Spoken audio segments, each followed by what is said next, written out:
Dr. Amanda Sullivan was having a perfectly normal Sunday until the sky turned purple.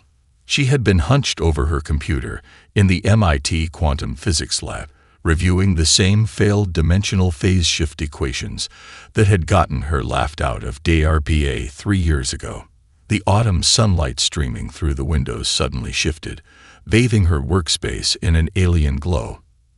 At first, she thought she'd finally fallen asleep at her desk. Then the screaming started. The window offered a clear view of Boston's skyline, or what should have been Boston's skyline. Instead, a massive shape blotted out the sun, its surface gleaming with an otherworldly iridescence that made her eyes water. The ship, because what else could it be? Stretched for miles, its hull covered in geometric patterns that seemed to shift and flow like liquid metal. Her phone buzzed, then buzzed again, and again. Social media was exploding with similar images from every major city on Earth. New York, London, Tokyo, Moscow. All of them under the shadow of these colossal vessels. The building's emergency system crackled to life, but instead of the expected evacuation protocol, a different voice filled the air. It was unlike anything Amanda had ever heard. A sound that somehow existed in multiple frequencies at once, yet remained perfectly understandable. People of Earth, the voice resonated through every speaker, every phone, every device capable of producing sound. We are the Zaxtheri Collective. Your species has been evaluated and found worthy of integration into our empire. Amanda's training as a scientist kicked in. She started recording, her hands steady, despite the surreal situation. The voice continued, its multi-toned message growing more ominous with each word. You have achieved sufficient technological advancement to be of use. You will be given the honor of serving as a client species under our benevolent guidance. The alternative, a pause that sent chills down her spine, is complete planetary sterilization. Through her window, a holographic image appeared in the sky. A demonstration of their power. It showed a planet, similar to Earth, being systematically destroyed by weapons that seemed to bend the very fabric of space. The message was clear: resist, and this would be Earth's fate. You have 72 hours to submit your formal surrender. Choose wisely. The message ended, but the ships remained, their massive forms casting ancient cities into premature night. Amanda found herself moving on autopilot, her mind racing through calculations and possibilities. Something about the ship's shields, the way they rippled and shifted. She pulled up her old research files, the ones that had made her a laughingstock at DARPA. Her theories about dimensional phase shifting had been dismissed as impossible, but the pattern she was seeing in the alien shields, it was nearly identical to the theoretical energy signature her equations had predicted. Her phone rang. This time, a direct call from General Marcus Hayes, the same man who had dismissed her research as fantasy physics 3 years ago. Dr. Sullivan. His voice was tight, professional. I trust you're seeing what we're seeing. The ships. Kind of hard to miss, General. She was already sending her files to the secure server she'd never lost access to. But I'm seeing something else too. Something about their shield technology. Can you be at the Pentagon in 3 hours? Amanda looked at the alien ship again, its shield shimmer matching her failed equations with mocking precision. Make it 2. And General, remember those impossible theories you said would never work? Don't say it, Sullivan. I think the impossible just parked itself over Boston. As she gathered her equipment, Amanda caught her reflection in the window. A woman with tired eyes and unkempt brown hair, looking small against the backdrop of humanity's greatest crisis. Behind her, the alien ship's shields continued their hypnotic dance, taunting her with the answer to a question she'd been asking for years. Humanity had 72 hours to choose, bow or burn. But Dr. Amanda Sullivan had just spotted option 3. The Pentagon's underground lab looked like a college finals week gone wrong. Empty coffee cups littered every surface, and holographic displays flickered with equations that would give most physicists nightmares. Dr. Amanda Sullivan hadn't slept in 36 hours. Half of Earth's 72-hour deadline had already slipped away while world leaders argued about surrender terms. But she'd just found something that made her blood run cold. "General Hayes," she called out, her voice hoarse from too much coffee and too little rest. "You need to see this." The general appeared at her shoulder, looking as exhausted as she felt. Above them, through layers of reinforced concrete, one of the Zaxtheri ships still loomed over Washington, D.C. "Please tell me that's good news, Sullivan." She pulled up two holographic models side by side. One showed the standard human DNA double helix. The other displayed the alien biological readings they'd managed to gather from long-range scans. "Their entire cellular structure is different from ours," she explained, highlighting specific sections. "They've evolved in an environment with almost no natural radiation. Their bodies are hypersensitive to certain frequencies that we deal with every day." Hayes frowned. "You're saying we could what? Give them a sunburn?" "I'm saying we could incapacitate their entire fleet." She paused, then added, "if we could get past their shields." "Which we can't." Amanda pulled up a third display, her old phase shift research. "Their shields operate on the same principles I theorized 3 years ago. They're not just blocking energy. They're shifting it between dimensional states. But here's the thing. They're using a crystalline matrix to control the shift." "English, Doctor." "Their shield technology is like a one-way mirror, but for energy. It lets their weapons out while keeping everything else out. But if we could reverse the polarity of that crystal matrix," understanding dawned in the general's eyes, "we could turn their shields into weapons." "Exactly. The same shields that protect them would instead bombard them with the specific radiation frequencies their biology can't handle." She took a deep breath. "But there's a catch." "Isn't there always?" "We'd need access to their crystal matrix. Physical access. From inside one of their ships." The room fell silent. Even the other scientists stopped their work, the weight of what she was suggesting hanging heavy in the air. Hayes studied the holographic displays, his expression unreadable. "How many people would you need?" "Small teams. 3 or 4 per ship. But they'd need to know exactly what they're looking for and how to modify it. And if the Zaxtheri catch them, they'd need to be both scientists and soldiers," Hayes mused. "Or at least people who can follow very specific technical instructions under extreme pressure." Amanda nodded. "And we'd need to hit multiple ships simultaneously. Their shield network is interconnected. If we only strike one point, they could isolate and override the change." The general pulled up a secure communication channel. "I think I know just the people. Former special forces who've been working with advanced tech recovery. They're not scientists, but they know how to follow complex instructions without asking too many questions." "How soon can they be here?" "They're already on their way. I called them the moment you said you had a lead." Hayes actually smiled for the first time since the ships appeared. "Sometimes, Sullivan, it pays to be optimistic." Amanda turned back to her displays, already planning how to simplify her instructions for non-scientists. They had 36 hours left. 36 hours to train these teams, get them aboard multiple alien ships, and execute a plan that relied on theoretical physics she'd only proven on paper. "One more thing, General." She pulled up the scan of the alien biology again. "These readings suggest their neural systems are even more sensitive than their physical bodies. If we get this wrong, we won't just kill them. We might drive them insane first." Hayes' smile faded. "Then let's not get it wrong." Outside, the alien ship shields continued their hypnotic dance, unaware that their greatest strength was about to become their ultimate weakness. Major Jack Cooper had seen some crazy plans in his career, but this one took the cake. He stood in the Pentagon's underground hangar, watching Dr. Sullivan demonstrate the delicate components his team would need to smuggle aboard the alien vessels.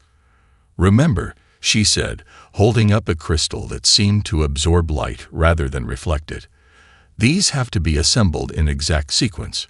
One mistake, and the phase shift will backfire." Cooper studied the woman who designed their suicide mission. She hadn't slept in days, but her hands remained steady as she packed the components into what looked like standard military equipment.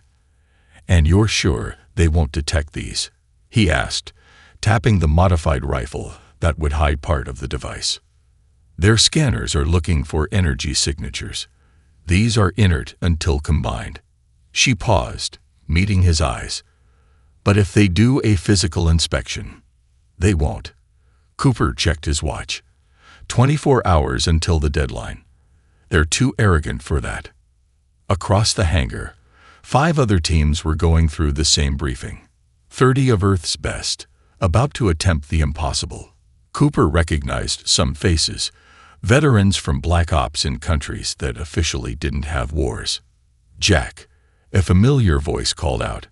Sarah Martinez, his second in command, approached with her trademark hat smile.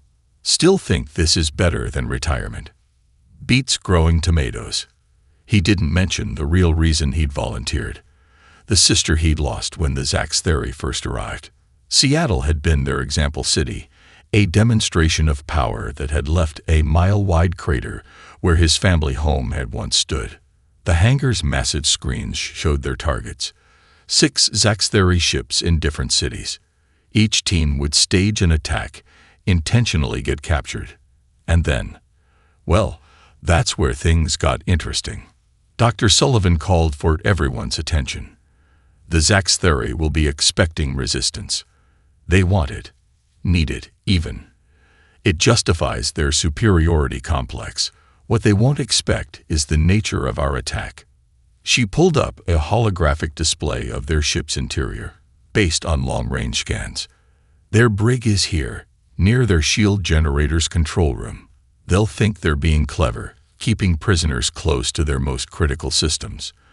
They don't realize that's exactly where we need to be. Cooper watched his team absorbing the details. They were good, the best. But this was unlike anything they trained for. One wrong move, and they wouldn't just die. They'd take Earth's last hope with them. The general stepped forward.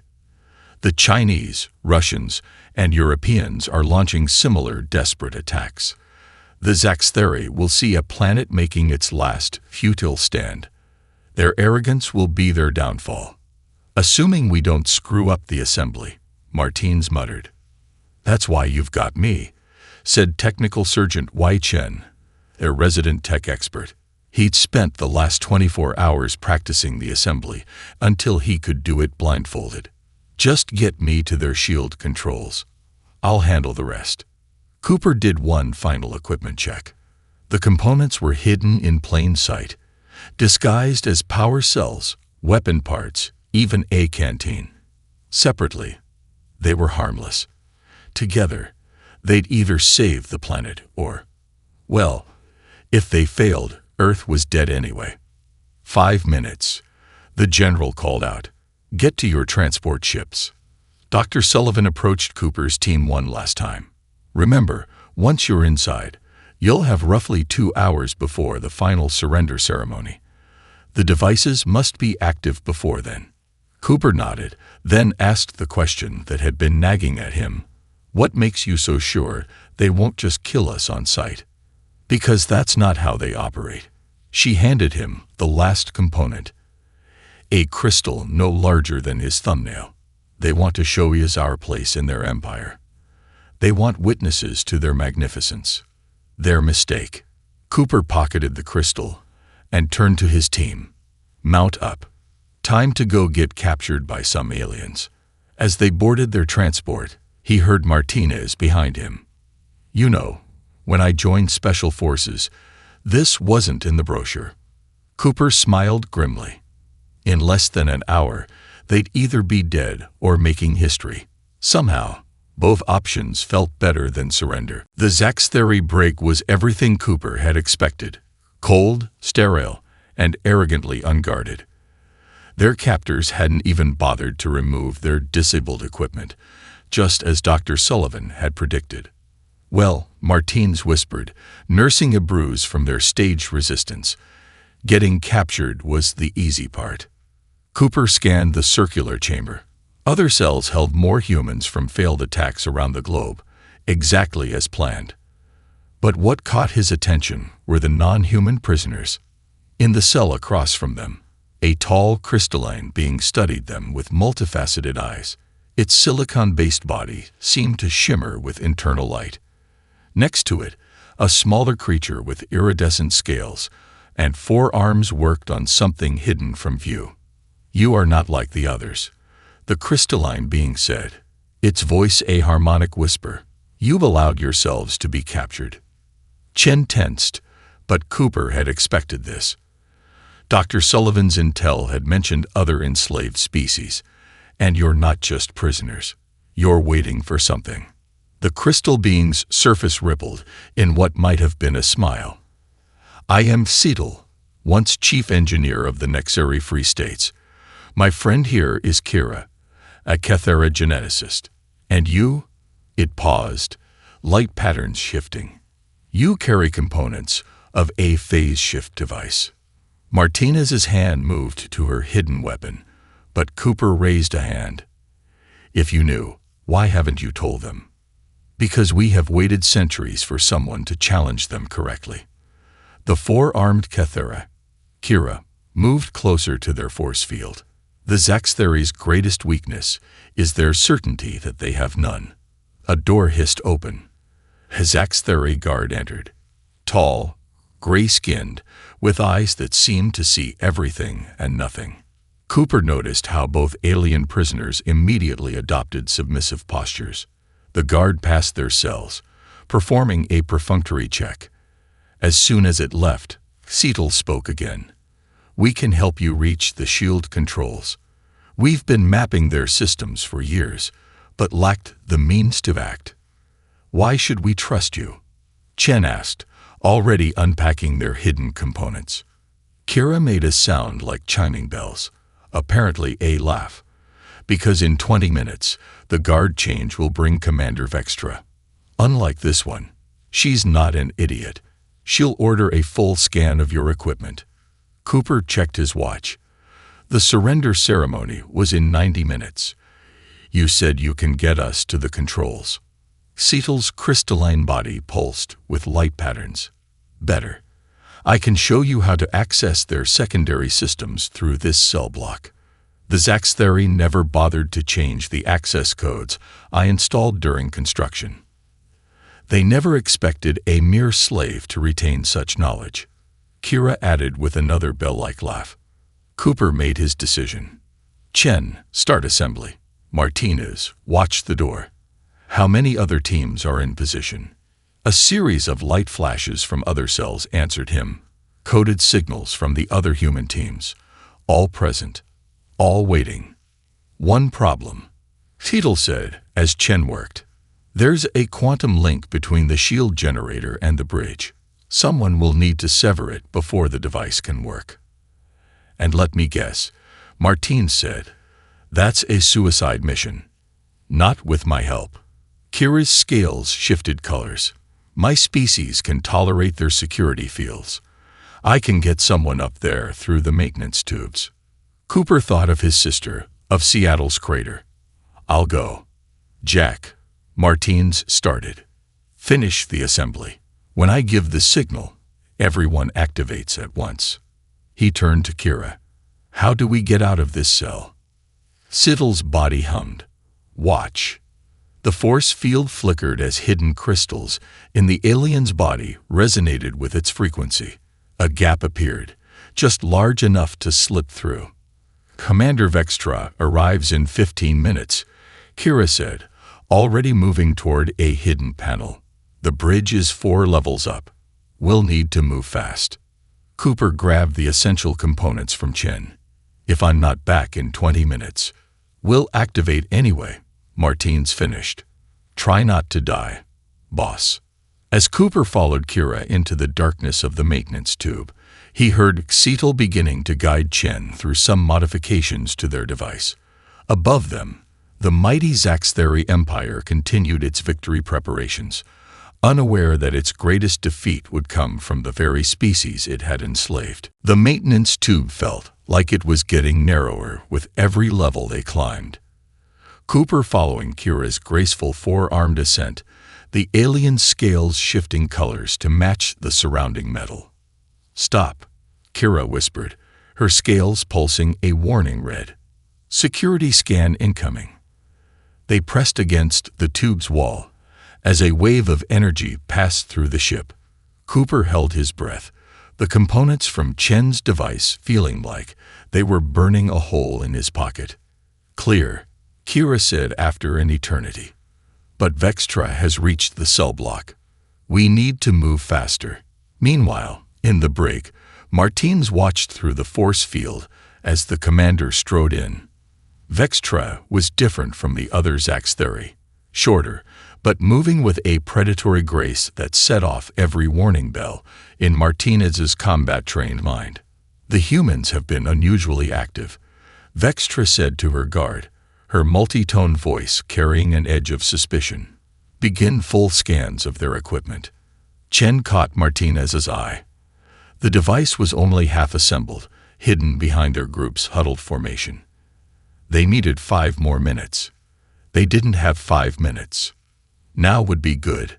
"Cecil," Martins muttered. The crystalline being began to hum, the sound growing until it filled the cell block. Other prisoners took up the noise, creating a cacophony that had the guards clutching their sensitive ears. "Silence," Vextra commanded, but the sound only grew. 4 levels up, Cooper and Kira reached the access point to the bridge's maintenance area. Through the grating, they could see the quantum link, a pulsing blue column that connected the bridge's controls to the shield generator far below. "The link is protected by a security field," Kira explained, her scales shifting to match the blue light. "It will kill any human who touches it, but I can get through." Cooper checked his watch. 10 minutes until the surrender ceremony. "What's the catch?" "The field will still detect me. The bridge crew will know something's wrong the moment I touch it." Back in the brig, Vextra had finally had enough of the noise. "Begin individual cell inspections. Start with the humans." Martinez saw the commander's guards moving toward their cell. Chen needed 2 more minutes to complete the assembly. They wouldn't get 2 seconds. That's when Cecil made their move. The crystalline being's body suddenly blazed with light so intense it blinded everyone in the block. In the chaos, Martins heard Vextra shouting orders, heard the sound of force fields deactivating as the light played havoc with the ship's systems. On the bridge access level, Cooper and Kira felt the ship shudder. "What was that?" Cooper asked. "Your friends beginning their performance." Kira's scales rippled with anticipation. "Are you ready for ours?" Cooper gripped the components tightly. "Do it." Kira slithered through the grating, her body immediately setting off alarms as she touched the security field. But she kept moving, 4 arms reaching for the quantum link. In the brig, Chen used the chaos to make the final connections. The device hummed to life just as Vextra's guards reached their cell. "Now Martinez," Chen shouted. Martinez threw their last hidden component, a modified stun grenade, but instead of an explosion, it released a pulse that made the Zaxtheri stagger, their sensitive neural systems overwhelmed. On the bridge, Kira screamed as the security field burned through her scales, but her hands found their target.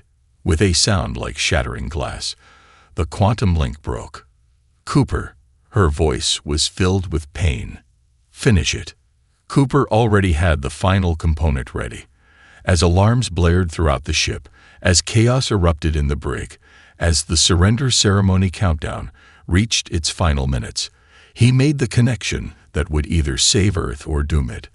The device in his hands pulsed once, twice, and every shield generator in the fleet began to change. Dr. Amanda Sullivan watched the holographic display in the Pentagon bunker as status lights began flashing across the global map. Each light represented a team, a desperate gamble, a chance at survival. First team active, the AI assistant announced. New York City vessel reporting shield fluctuations. She gripped the edge of her console. Come on, Cooper.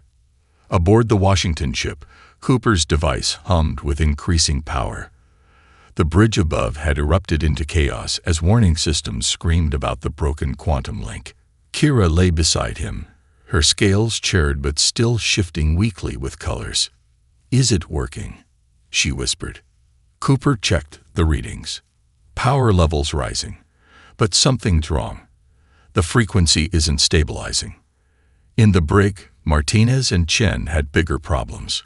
Commander Vextra had recovered from the stun pulse, and she was furious. The force fields had failed, but she had a squad of armed guards. What have you done? She demanded, her multi-tone voice cracking with rage. Cecil's crystalline body still pulsed with disruptive light as they answered. We chose option 3. The ship shuddered. Throughout the vessel, the shield generators began to resonate at new frequencies, but the transition wasn't clean. Energy began arcing between decks, creating ripples of distortion that made both humans and Zach's theory nauseous. Back in the Pentagon, Sullivan saw the problem. The frequencies are fighting each other. The network is too complex. It's creating feedback loops. General Hayes leaned over her station. What does that mean? It means instead of a controlled radiation pulse, we're about to create a cascade effect that could tear the ships apart, with all of us inside them. Cooper heard the warning through his comlink. Looking at his device's readings, he saw the same pattern, oscillating energy levels that were growing more unstable by the second. Sullivan, he called through the link. How do we fix this? We need to synchronize all the devices manually. Each ship's generator is fighting the others, trying to maintain its original frequency. Kira stirred beside him. The auxiliary control panel, 3 meters up. It can access the fleet's communication network. Cooper looked where she pointed. The panel was behind another security field. In the brig, Martine saw an opportunity. As Vextra advanced with her guards, the fluctuating energy had created patterns in the air, patterns that matched the stun pulse's effect. Chen, she called, remember that resonance theory Sullivan talked about? The tech surgeon nodded, already adjusting their device's output. The energy arcs in the air began to pulse in time with their generator. Sullivan saw the change on her screens. That's it. They're using the ship's own energy distribution to carry the frequency.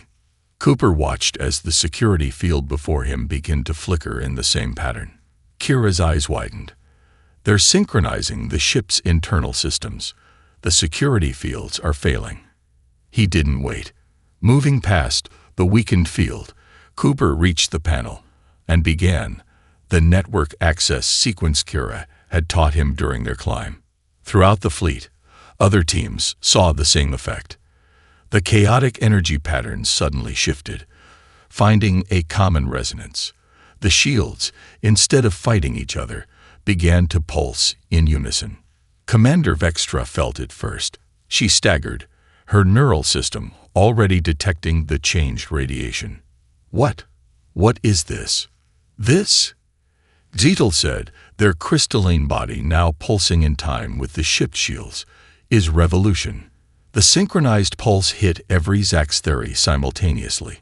Their superior neural architecture, so much more sensitive than human nerves, transmitted the targeted radiation through their bodies, like lightning through a rod. Cooper watched through the bridge access as the proud warrior race fell.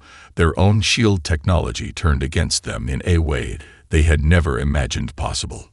Sullivan, he called through the still active link. I think it worked. In the Pentagon bunker, Dr. Amanda Sullivan watched as the status lights across her display all turned green. The third option had just changed everything. The bridge of the Washington ship was silent except for the soft hum of the modified shields. Cooper stood at the main viewport, watching as the same scene played out across the massive fleet.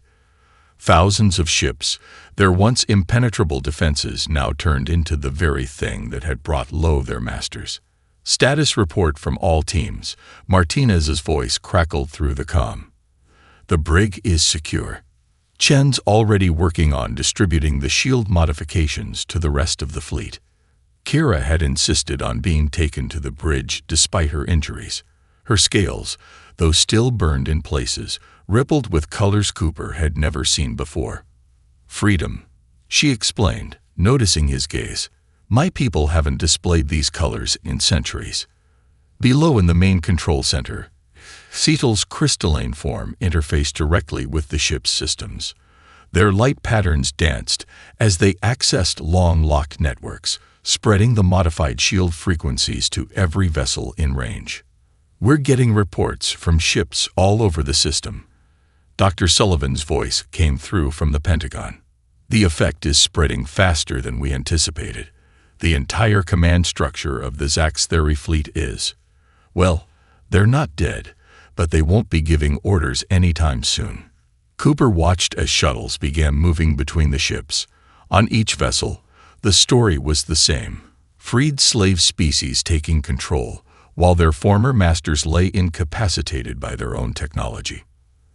There's something you need to see, Kira said, her 4 arms working multiple control panels. The Zaxtheri kept records of every species they enslaved, every world they conquered. The database is extensive. The holographic display filled with stars, each one marking a subjugated civilization. Thousands of points of light, each representing a people who had faced the same choice as Earth, bow or burn. We're getting similar reports from every ship, Martins added, having made her way to the bridge. The Nexeri, the Kethera, even species we've never heard of. They're all rising up. It's like everyone was just waiting for the first crack in the armor. Dr. Sullivan's voice carried a note of concern. The modified shields won't hold them forever. The radiation effect will wear off in approximately 48 hours. We need to make sure we've secured their weapon systems before then. Already done. Cetal's harmonious voice echoed through the comm. I've locked out all weapon controls using old Nexeri security protocols. They never bothered to remove them. Another product of their arrogance. Cooper turned as the bridge door opened. Commander Vextra was being led in, supported by 2 of her own guards who had chosen to switch sides. The proud warrior's neural system was still reeling from the shield effects, but her eyes were clear. You could have killed us all, she said, her multi-tone voice wavering. Why didn't you? Because we're not you, Cooper replied simply. We chose a different path. The displays showed more ships arriving, vessels from the far reaches of the Zaxtheri Empire, drawn by the news of what had happened at Earth. Each one's shields were already being modified, the changes spreading like a virus through their network. Message from the Pentagon, Sullivan announced.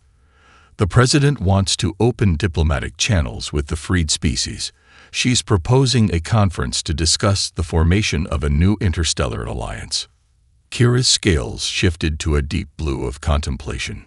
Thousands of years of empire ended not by superior firepower or brutal force, but by humans who found a way to turn protection into liberation. Martinez smiled. Well, they did give this a choice. Indeed, Cetal added, their crystalline form glowing with amusement. They just never imagined you'd create your own option. Cooper looked out at the fleet again. Ships that had come to conquer were now being transformed into something else. A bridge between species, a foundation for something new. Earth had done more than save itself. It had changed the galaxy. 3 months after the revolution, the Washington ship's main conference chamber looked nothing like its former self. Where once cold metal and stark efficiency had dominated, now the room blazed with the combined artistry of 24 species. Crystalline sculptures from the Nexari caught Earth's sunlight, while Kethera living murals shifted colors in harmony with the speaker's emotions. Dr. Amanda Sullivan stood at the podium, still sometimes surprised by how far they'd come. The integration of Zaxtheri shield technology with Earth's radiation research has opened up possibilities we never imagined. But more importantly, it's given use a foundation for something greater. Cooper, now Earth's chief of interspecies security, watched from his position near the chamber's entrance. Beside him, Martinez had traded her combat gear for a diplomatic officer's uniform, though he knew she still kept a modified phase shifter close at hand. The proposed Federation Charter, Sullivan continued, is based on a simple principle. No species stands alone. We all have strengths. We all have weaknesses. And we're all stronger when we work together. In the audience, former Commander Vextra sat with a group of reformed Zaxtheri. Their neural recovery had been difficult, but the experience had fundamentally changed their perspective. They had learned humility, and with it, the possibility of growth. The humans showed us a truth we had forgotten. Siegel's harmonious voice filled the chamber as they took the podium. Their crystalline form now incorporated colors from every member species, a living symbol of unity. Strength lies not in domination, but in adaptation. Not in forcing others to bow, but in rising together. Kira, her scales finally fully healed, worked at a console nearby, her forearms dancing across multiple interfaces. The combined scientific knowledge of all member species was being shared through a network she had helped design, one that would ensure no discovery would ever again be used for oppression. "We're detecting more ships arriving from the outer regions," she reported, her scales rippling with excitement. 3 more species seeking Federation membership. The word is spreading faster than we can process applications. Cooper smiled, remembering those tense moments in the maintenance shaft 3 months ago. Hard to believe it all started with a choice between bowing and burning, and humans being too stubborn to accept either option. Martinez added with a grin. Sullivan activated the chamber's main display, showing the growing network of Federation worlds. The phase shift technology that once powered their shields now forms the backbone of our faster-than-light communication network. Every former Empire ship has been converted into a hub of learning, trade, and cultural exchange. In the 3 months since the revolution, the changes had been staggering. The Zaxtheri's vast database of scientific knowledge had been open to all. Formerly enslaved species had reclaimed their homeworlds, while volunteering to help others do the same. Earth had become a symbol not of military victory, but of innovative problem-solving and cooperative achievement. "There will be challenges ahead," Sullivan acknowledged as she concluded her speech. "But we face them together, as equals. We've proven that there's always another option, always a path forward that we might not see at first." The chamber erupted in a cacophony of approval. Everything from human applause to Nexari light displays to the subsonic hums of the gas-based Vordi species. Later, standing at the viewport that had once shown a fleet of conquerors, Cooper watched ships from a dozen worlds moving peacefully through Earth's orbit. Each one bore the new Federation symbol, a spiral of stars emerging from a central point, representing the growth from unity. "You know," Martine said, joining him at the window, "they never did get their surrender ceremony." "No," Cooper replied, watching a group of young Zaxtheri learning zero-G games from human children in one of the converted hangar bays. "We gave them something better instead." "What's that?" "A future."